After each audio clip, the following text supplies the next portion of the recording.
to President Biden's credit, I think his first instinct was always to work with Congress.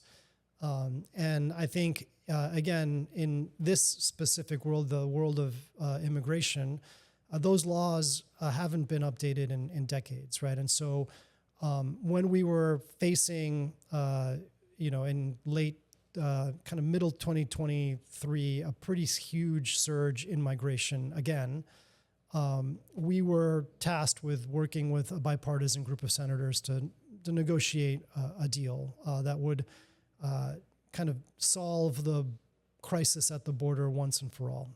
It was a hard negotiation. It was a difficult conversation. I think there's not a lot of trust in the room between the parties on this issue.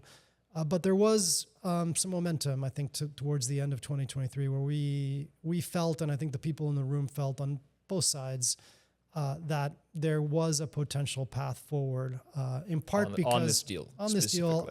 I think in part because we were directly tackling the asylum system in ways that Democrats have historically never wanted to do, and something Republicans have wanted for a long time. And so I think there was a belief that this was something that would work, and that it was tough but fair, right? So tough that the Border Patrol Union, which has historically, not been a fan of Democrats, actually endorsed the agreement. Now, I think in retrospect, the negotiations dragged on too long, right? I think if we had had a deal in 2023 in the fall, maybe the story would have been different. But by the time there was a deal, it was already 2024, and the kind of national election was starting to kick off. And obviously, President Trump intervened at that point, because,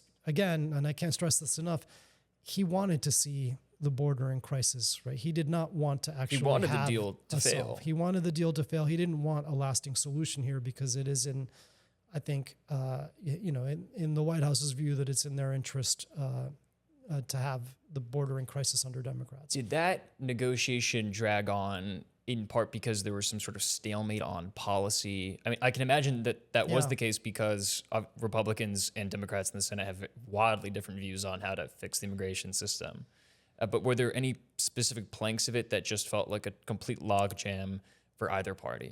I think it was, I think these issues are just really hard ones, right? Yeah. I mean, I think it is the devil's in the details, as they like to say. And when it comes to our immigration statutes, the details are kind of, really, really gnarly.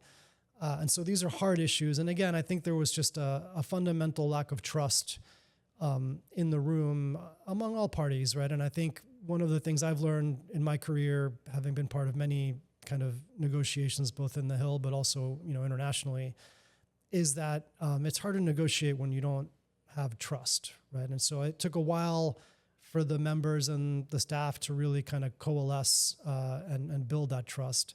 Again, understandable because these issues are hard and it was kind of a moment in crisis at the time.